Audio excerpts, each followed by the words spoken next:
And therefore, by 1863, when Abraham Lincoln was signing the Proclamation Treaty, it was as much a contribution of the uncelebrated efforts of people like Marcus Garvey.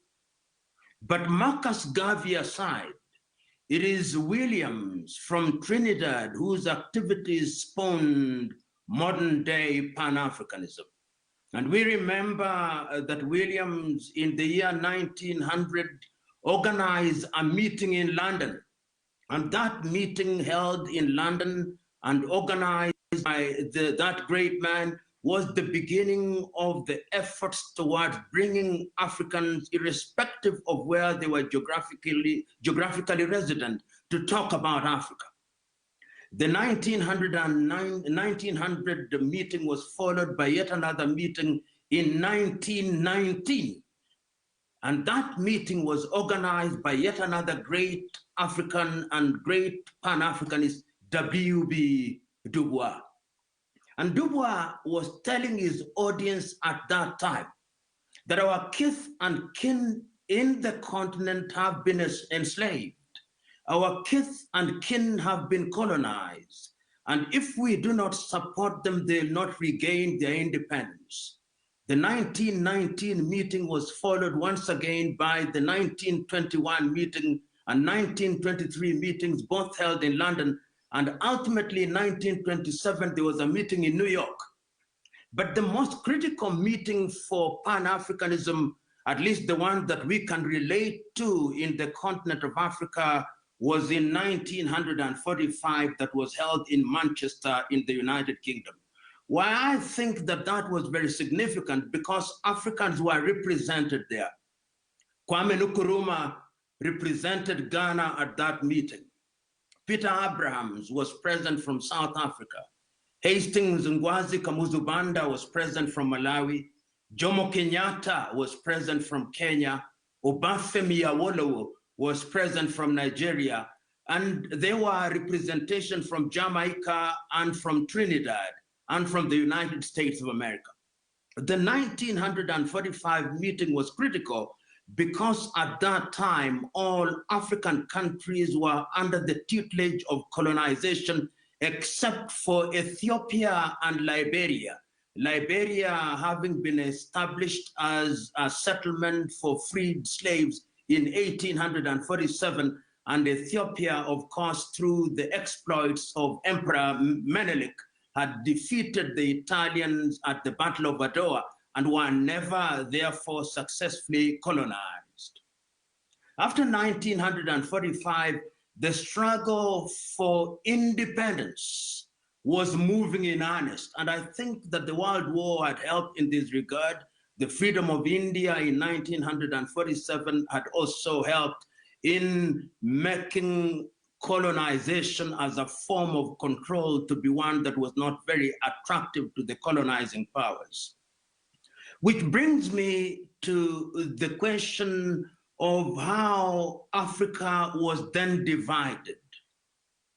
Africa, as we know, was divided in Berlin in 1884, and it was divided at that time amongst the European powers, chiefly the United Kingdom, Spain, Portugal, Germany, and of course, the Belgians, through the activities of Leopold, sometimes referred to as Leopold of the Congo, had also succeeded. Of course, there were also other areas. The Arabs were present as colonizers in Zanzibar, the Omani Arabs. And we know that that particular exercise of the partition of Africa was deliberately designed to ensure that African countries were easy to manipulate. But as I've said, by 1945, the United Nations organizations having been established in San Francisco in the United States, and the Universal Declaration of Human Rights also having been endorsed in Paris, France in 1948, had recognized that colonization was dehumanizing.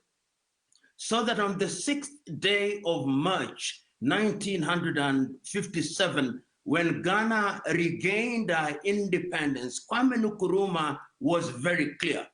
And I think Kwame Nkrumah is not credited as much as he should be in this struggle for Pan-Africanism. If you listen to Kwame's statement or his speech on the day of the independence, he was as clear as he was passionate that the independence of Ghana meant nothing if the rest of Africa was not free. And he started in earnest to energize other African leaders. You remember that it is at that time that the French Fourth Republic was also being introduced with the return of Charles de Gaulle into power.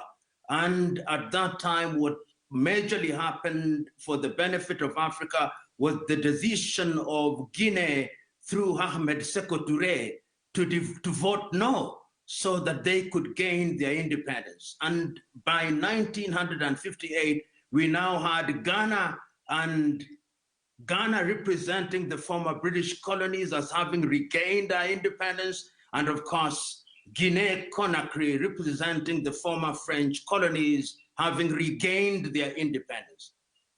And it is significant at that time that Kwame Nkrumah remains very faithful to his agenda, because in 1958 in Accra, Ghana, he calls a meeting, the All African People's Meeting. And what he is telling the leaders at that time, the leaders of the countries which were independent at that time, and in that meeting, the countries represented were Ghana, Guinea, Ethiopia, Sudan, and Egypt. And he was telling his stalwarts at that time, if we are going to conquer the colonialists, we must be united and we must move as one united front.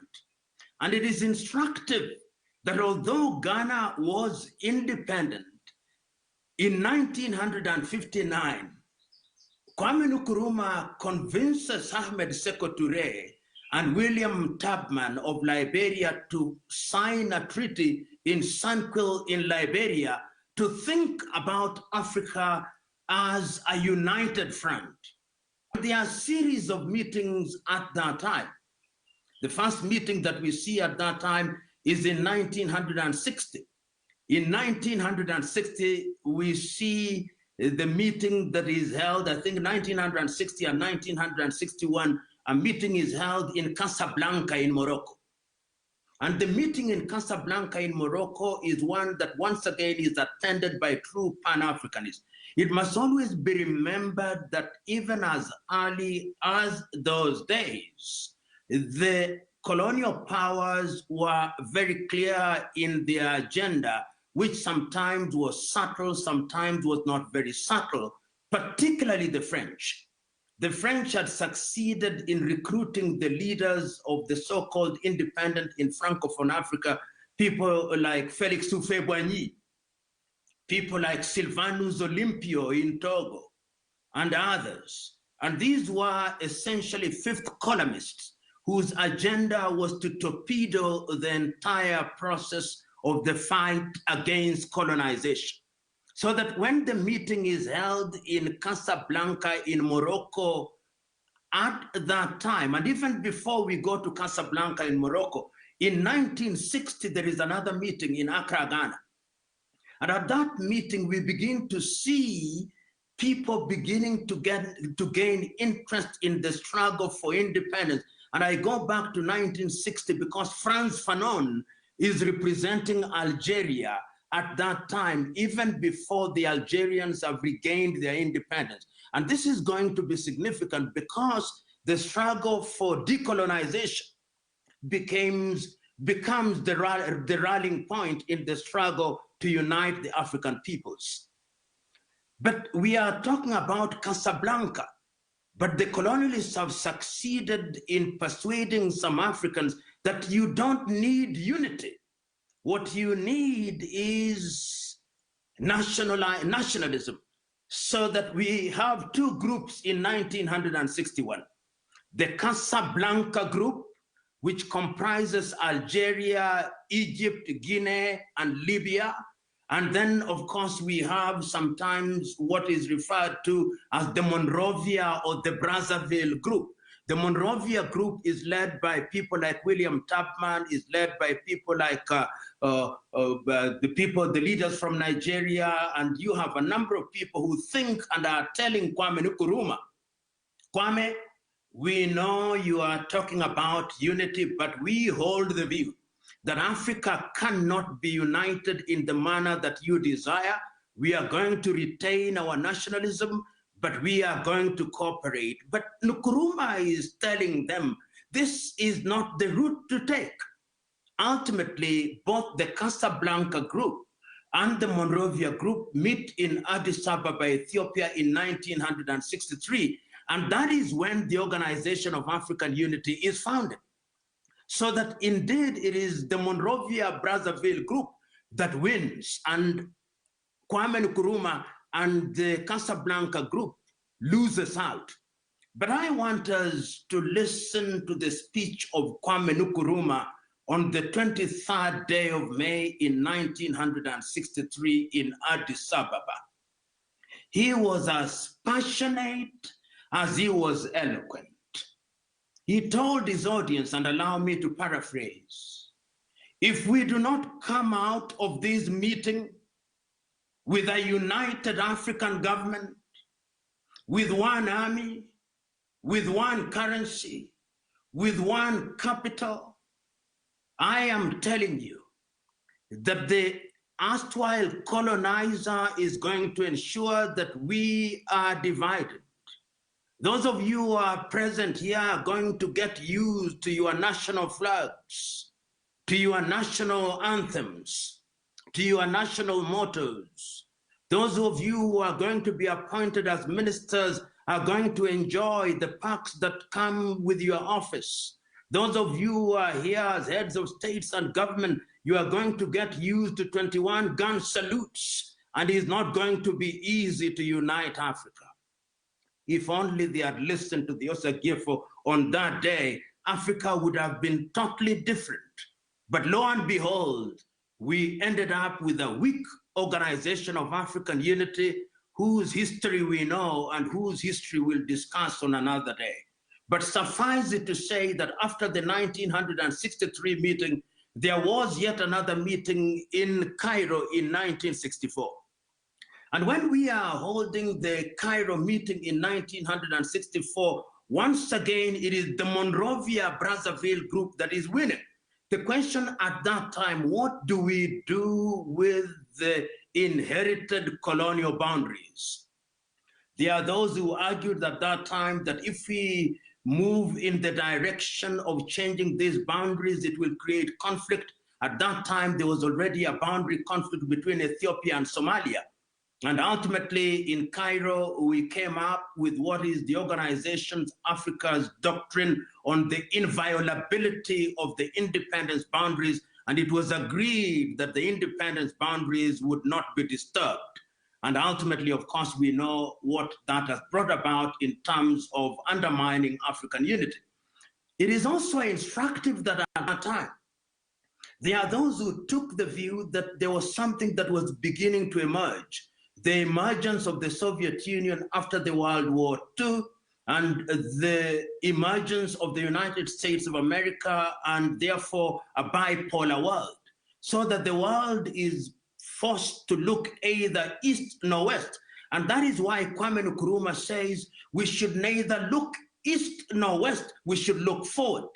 And you will appreciate that it is then that he writes his book, in 1963, Africa Must Unite. And he enters into an arrangement with Ahmed Sékou Touré of Guinea, Modibo Keïta of Mali, Gamal Abdel Nasser of Egypt, Ahmed Ben Bella of Algeria, Habib Bourguiba of Tunisia, and Julius Kambarage Nyerere, and they are working jointly with Jawaharlal Nehru in India, and they come up with the idea of the non-aligned movement, the movement that is non-aligned and positively neutral. We are neither going to look east nor west. A lot of activities are taking place, and Africa is getting undermined. At that time, in 1963, there are 32 independent African countries. What then begins to happen after 1965? 1965 is a marker year because in 1965, Kwame Nkrumah convenes a meeting in Accra, Ghana. And the meeting had two agenda items. Agenda item number one, that we must leave Accra with a united government. Having failed in 1963, we must leave with a united government. Agenda item number two, that we must not forget that there are some African countries which are still under the colonial yoke. And it is incumbent upon all of us to ensure that we begin to move in the direction of guaranteeing their independence. But unfortunately, once again, Kwame Nkrumah did not carry the day. And what ended up happening is that the African Liberation Movement is what was established. And ultimately, the Organization of African Unity did accept to form the African Liberation Committee, which was to be headquartered in Dar es Salaam in Tanzania. But it is critical at that time that the colonialists have started to invade Africa in a very subtle way. The French are active, the British are active, the Portuguese have yet to yield their colonies in Africa, namely Mozambique, Angola, Guinea-Bissau, and Cape Verde. They are still under the Portuguese tutelage. Equatorial Guinea has also not been freed from the yoke of the Spaniards. Africa is in a very dangerous state. And yet again, it is the Osagie for Kwame Nkrumah, whose name I shall pronounce and state ad nauseum today, because actually he is the high priest of Pan-Africanism. The Osagie writes a book, Neo-Colonialism, the Last Stage of Capitalism. Once again, he is warning the people that we cannot afford the luxury of resting on our laurels. And you know, what is sad at that time, through the activities of the colonial powers, is that the era of assassinations and coup d'etats begin in Africa. It begins as early as 1960. Silvanus Olympio is assassinated in 1960, barely a few months after becoming the head of state of Togo. And it's instructive that Silvanus Olympio actually escaped to the embassy of the United States of America, and is instructive that in fact, and is debated, that it is the French and the Americans who engineered his death. I know the late President Gnassingbé Eyadema claimed that he's the one who shot him, but who urged him to shoot Olympio? We have started a totally different phase. Olympio is dead in 1960, and we now have Lumumba in 1961.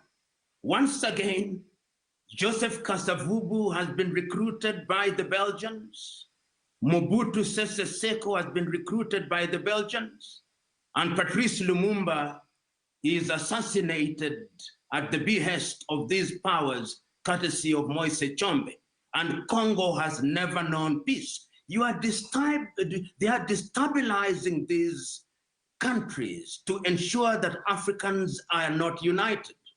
And after 1961, in 1966, Kwame Nkrumah himself is overthrown. And after Kwame is removed from power, the Pan-Africanism debate now begins to take the back burner. I'm not, of course, unaware that people like Julius Kambarage Nyerere are still alive and well. But the truth is that with the death of Kwame Nkrumah, Africa is destabilized. We see now the frequency of coups, and some African commentators are now beginning to say that coups were as frequent as breakfast in Africa. Because immediately after Kwame is overthrown, in neighborhood in Nigeria, we see the departure of Nnamdi Azikiwe and Abubakar Tafawa Balewa. And after that, a series of coups in that part of the world. In Algeria, Ahmed Ben Bella is also overthrown. In Mali, Modibo Keita is also overthrown. In Guinea-Bissau, of course not in the 60s, but later in the 70s, in Guinea-Bissau, Amilcar Cabral is also overthrown. And you can begin to see that the only people who are spared the coup d'etats are the recruits. Recruits such as Felix Houphouët-Boigny of Cote d'Ivoire. Recruits such as Daouda Kairaba Jawara of Guinea. And others who are wishy-washy.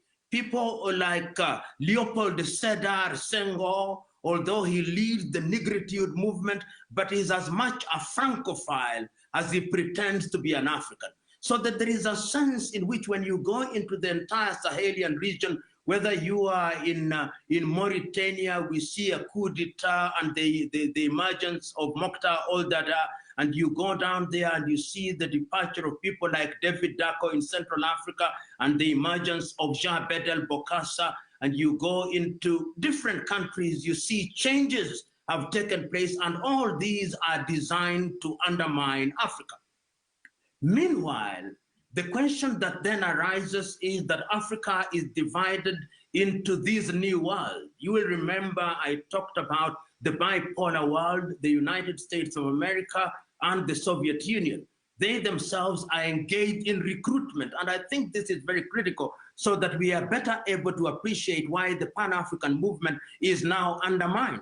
We now have those who are aligned to the East and those who are aligned to the West, and Africa becomes a theater of conflict, and we have recruits such as Mobutu Sese Seko doing all manner of evil in the Democratic Republic of Congo, but you cannot remove them because the United States of America ensures that they are there. People like Jean Bedel Bokassa are cannibals, but you can't remove them.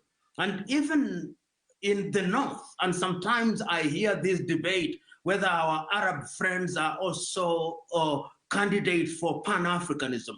Permit me to remind my audience and you, kith and kin and brethren, that in the early days of the struggle, beyond being a Pan-Arabist, Gamal Abdel Nasser of Egypt was a great Pan-Africanist.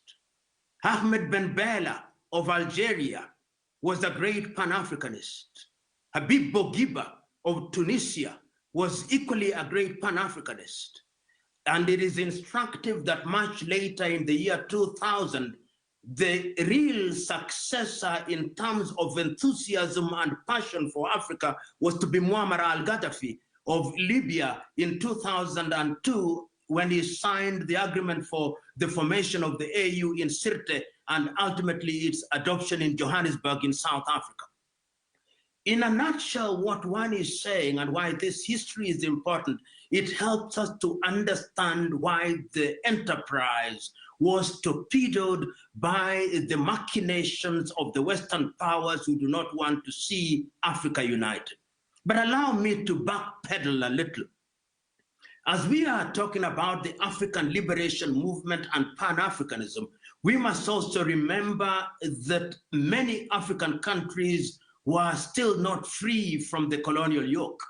And that is why, in addition to the African liberation movement that was established in Dar es Salaam in Tanzania in 1975, for the purpose only of focusing on the countries that were not independent in the Southern African countries, the frontline states was created and adopted by the OAU in 1975 with Mwalimu Julius Kambarage Nyerere as the chair.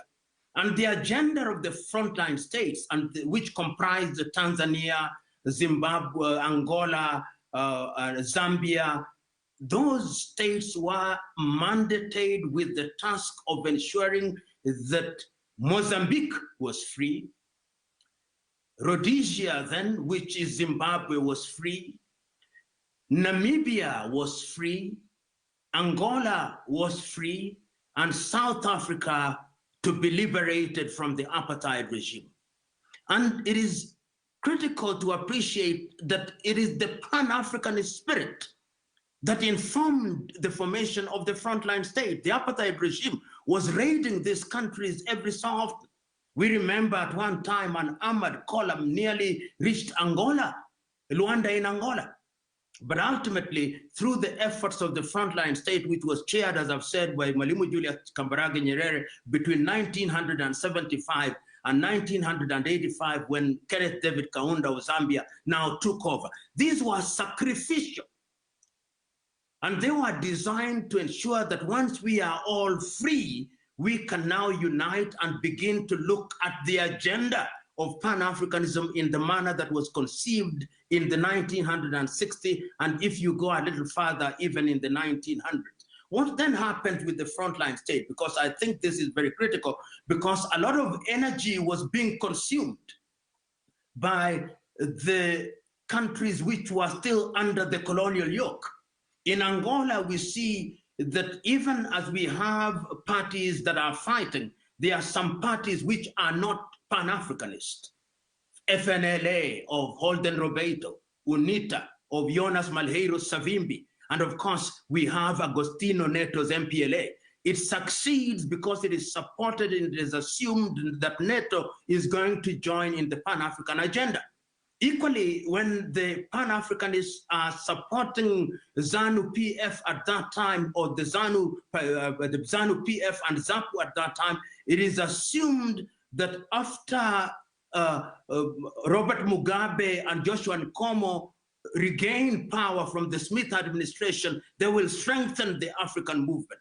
And equally, when we see in Mozambique, after the death of Eduardo Mondlane and the emergence of Samora Moises Machel, we are convinced that these are people who are going to be the engines of the struggle for independence. And of course, we also know that at that time, Sam Nujoma in Namibia is also ensuring that we are moving in that direction. So that in 1994, when Nelson Mandela becomes the president of South Africa and the apartheid regime has been decimated, we now know that indeed the Pan-Africanist movement, and when Mandela attends the Organization of African meeting in June in Tunis, Tunisia, and sits, Africa celebrates. It celebrates because there are now 53 independent African countries. No African country is under the colonial yoke. Of course, you now know that we are 54 countries, with South Sudan having broken away in the year 2011. But at that time, we celebrated because apartheid was over.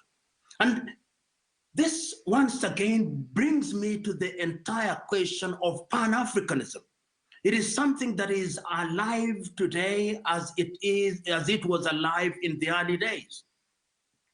Because I've mentioned South Africa a little bit, I want us to backpedal to the year 1906, just to inform us, particularly the younger Africans, that the idea of Pan-Africanism was an old one.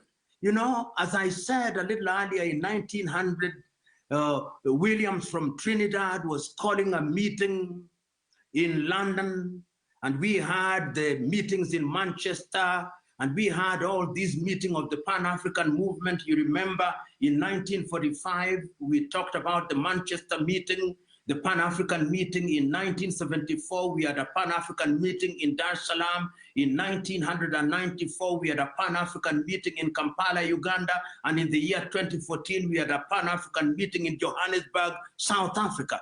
Where does that spirit come from? It came, as I've already said, in the 1900s, but I wanted to speak of an event in 1906. This was a speech that was delivered on the 5th day of April, 1906 in Columbia, University of Columbia, by a great South African to whom South Africans don't give much credit, Pixley Kaisaka Seme. In that speech, which I commend to everybody, entitled The Regeneration of Africa, Pixley Kaisaka Seme looks at Africa and he says, among other things, that I look to the day when I go through the Sahara and I cast my eyes beyond Sahara and I go down into the Congo and I look at the lush equatorial of Congo and I go beyond that and look to King Chief Kamar of the Botswana, and I go beyond that and I go to Angola and I go down to South Africa, that I look forward to the day when Africa will be regenerated. Pixley Kaisaka Seme is clear about the Pan-African agenda. So today, when we talk about Pan-Africanism against the history that one can only do justice to a certain extent, given the constraints of time, we find ourselves at a time when we have gone through those phases. Africa has seen independence. Africa has seen post-independence. Africa has seen coup d'etats.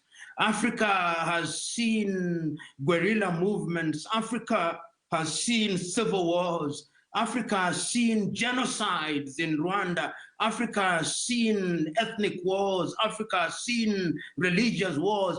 But amidst all these, there is a single spirit that remains alive and well. And that spirit is that we must be united. And that is why, to talk about Pan-Africanism in its latter-day understanding, when the Organization of African Unity, heads of states and government gathered in Addis Ababa, Ethiopia, to celebrate 50 years after the formation of the OAU in 1963, South Africa's Nkosazana Zuma, who was then the chair, wrote an imaginary letter to Kwame Nkrumah. I will paraphrase the letter because she was saying, in effect, Mrs. Zuma, he was telling the Osagyefo, how had we listened to you, Africa would be different. How had we listened to you, we would now be united, and we would not be at the dinner table of the Americans, of the Europeans, of the Italian stock, or the English stock, or the French stock, or the German stock. We would not be at the dinner table being humiliated by the Chinese.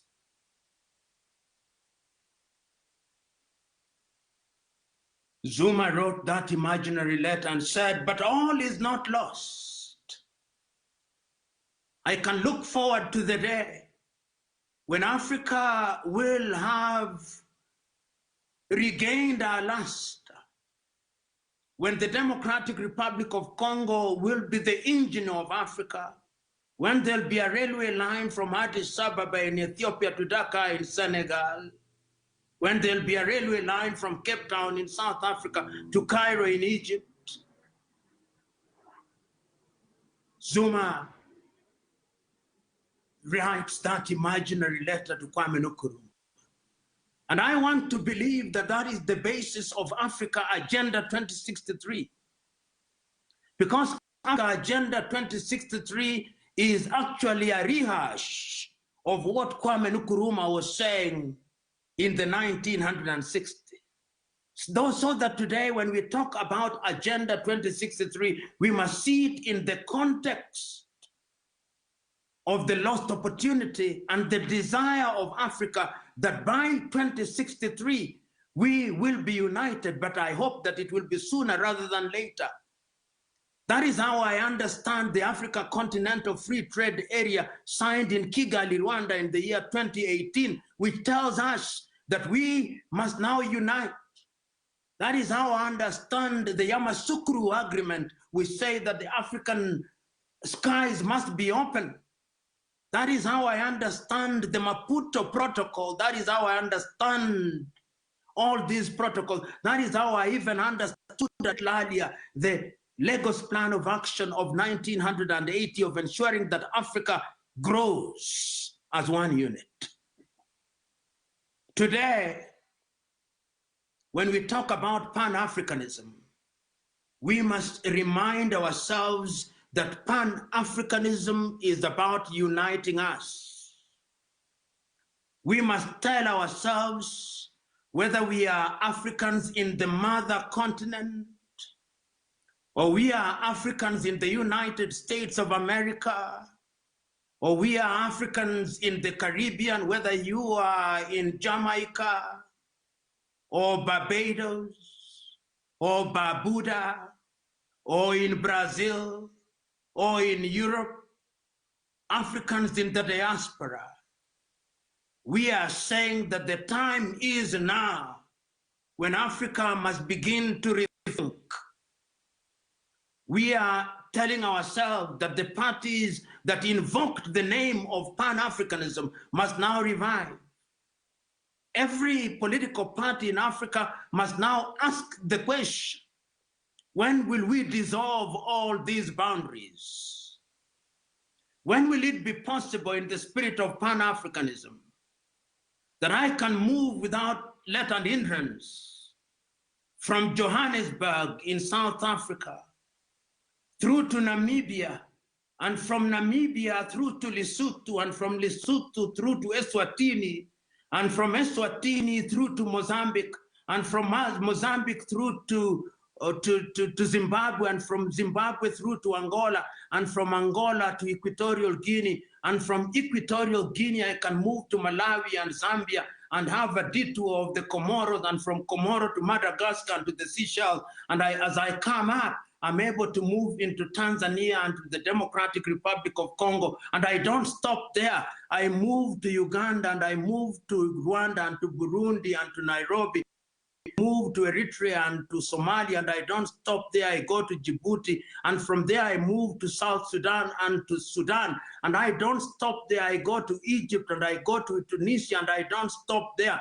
And I come down into Algeria, and I don't stop there. And I go to Morocco, and I don't stop there. And I go to Gambia, and I don't stop there. And I go to Senegal, and I go to Mauritania, and I go to Niger, and I go to Nigeria, and I go to Burkina Faso, and I don't stop there. I come to Central African Republic, I come to Cameroon, I come to Ambazonia, to Togo, Benin, to Liberia, and to Sierra Leone, and Guinea-Bissau, and to Liberia, so that I don't need a passport to move in that way. Today, Africa has currencies, none of which is called a hard currency. We are here during the corona, and some of us are now trying to hoard dollars because our countries mean nothing outside of our boundaries. I look forward to the day, because that is what Pan-Africanism is all about. I look forward to the day when there is only one currency, and that currency, whether you call it Afro or you call it any other name, it is a currency that we can use. I look forward to the day when the South Africans will not be threatened by the Nigerians or the Ghanaians threatened by the Nigerians. I look forward to the day when I can set shop in Cape Town and nothing happens. And that is how I understand latter-day Pan-Africans such as Thomas Isidore Sankara.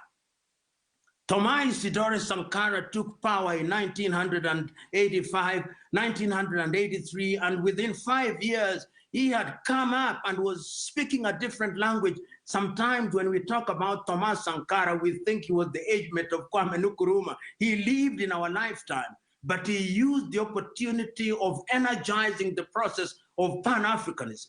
That is why I understand latter-day Pan-Africanists such as my good friend Julius Silo Malema, who on a daily basis are telling Africans that our only salvation lies in our unity, are reminding us that we cannot survive the onslaught of the Chinese if we are disunited. We cannot realize our potential if we are disunited. I hold the view that Pan-Africanism is our avenue to success. I hold the view that Pan-Africanism must now be understood not differently, but in the manner that it was conceived by Kwame Nkrumah, in the manner that was understood by Julius Kambarage Nyerere.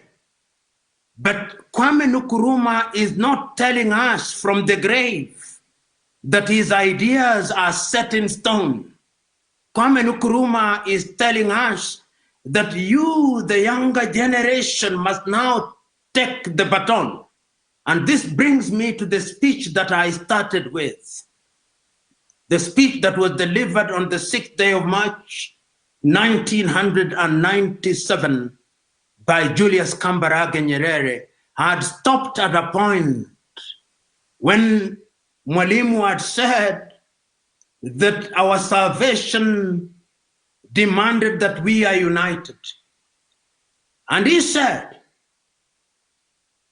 if Africans think that they can respect their so-called boundaries in these little unviable countries, then God save them.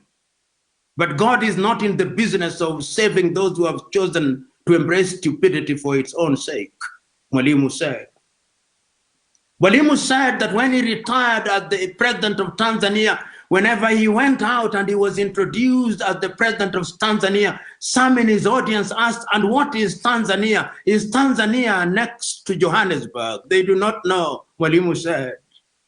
But they recognized the fact that he was an African.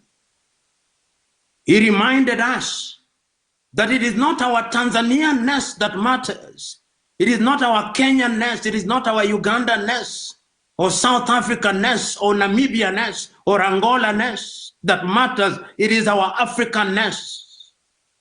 When the Chinese are punishing our Africans in Guangzhou, in China, during this corona period, they make no distinction between Nigerian and Ghanaian and Kenyan. All they see is our black skin.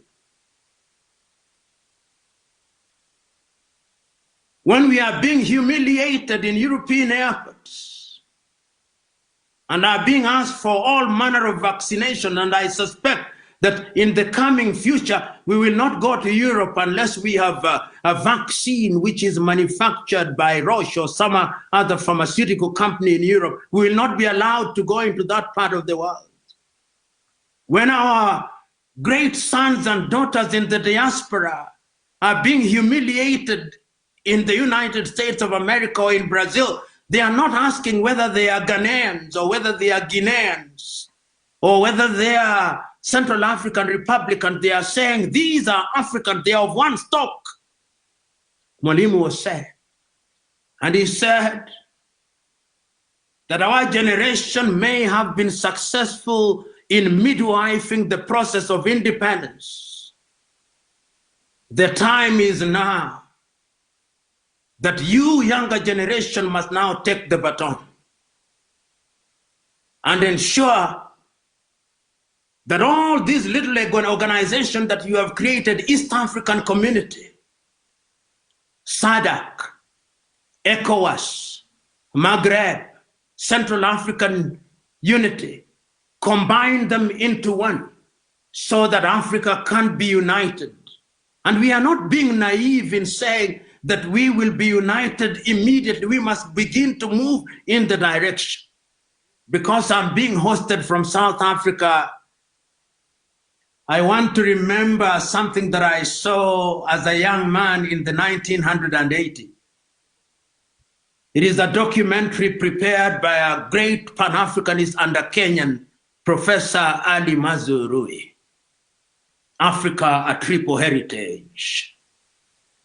And in that particular documentary, he talks about many things, but I'm choosing only one because it captures a conversation with the current president of South Africa, Matemela Cyril Ramaphosa, who was then the Secretary General of a trade union. In those younger days, he had a beard. In those younger days, he smoked and smoked in style. And as Mazrui talks about him, he says that there have been many trade unionists who have been in the struggle for the liberation of Africa. And he said, Sekou Touré was a trade unionist. Patrice Emery Lumumba was a trade unionist. Whether Ramaphosa will one day move from trade unionism to political leadership, I do not know. Mazrui was not a Jewish prophet, but Matemela Cyril Ramaphosa is now the president, not only of South Africa, but the chair of the African Union. How I wish that when he leaves that office of the chair of the AU, he will have embraced the spirit of the Osagie for Kwame Nkrumah. He will have embraced the spirit of Julius Kambarage Nyerere. He will have embraced the spirit of Thomas Sankara. He will have embraced the spirit of Modibo Keita. He will have embraced the spirit of Ahmed Ben Bella. He will have embraced the spirit of Amilcar Cabral. He will have embraced the spirit of Nelson Holisa Mandela, and he will lead the continent towards unity so that historians may remember him fondly. How I wish that Pan-Africanism going forward will mean that from today henceforth, wherever we are in mother continent, wherever we are in the diaspora, we will now begin to read from the same script, a script which says, our inherited boundaries mean little. A spirit which says that our unity must mean that we improve intra-African trade. A spirit which says that we must now have a single passport. A spirit which says that we must have a single currency. A spirit which says that we must standardize our education. A spirit which says that all the resources of Africa will be utilized for the benefit of Africa. A spirit which says that we shall not discriminate amongst ourselves. A spirit which says that there will be no xenophobia. A spirit which says that our success lies in our unity. A spirit which says that we shall no longer accept things that are conceived from Europe and America and swallow them lock, stock, and barrel. A spirit which says that our continent is capable of achieving for ourselves. A spirit which says that our men and women in the diaspora, who are some of our best brains, can have something to come back to Africa for. A spirit which says that united we stand and divided we fall. A spirit which says that Africa can actually survive. And that is why it gladdens me when I move across the continent of Africa now, and I see younger Africans whom you will never hear about in the newspapers, and I meet them. In the recent past, I've had the occasion to listen to great African minds. The lady who was dismissed by the African Union, Dr. Arikana Chihombo-Rikwao, who in the recent past has come out and made our position known against the French manipulation. I've met her. I've not only met her, I've also met and read great Africans. Nana Kobina Nkesia from Ghana, who has written about the need for Africa to have a different governance system. I've had the occasion of reading great Africans, such as the great Cameroonian, Achille Mbembe, who from Witwatersrand University writes about Africa. I've listened keenly to other great Africans. I've mentioned him before,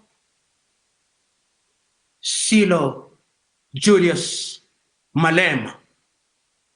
Young Africans who sometimes may irritate us But is it not our duty to be irritated by younger generation? In fact, I dare say that the young generation must only have one mantra and only one claim to fame, that they must irritate those who are in power so effectively and in such an organized manner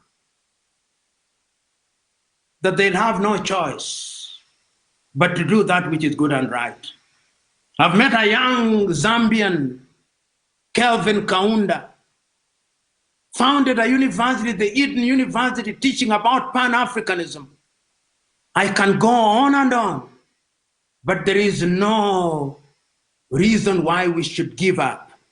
We should not give up on any one of us, because united we stand, divided we fall.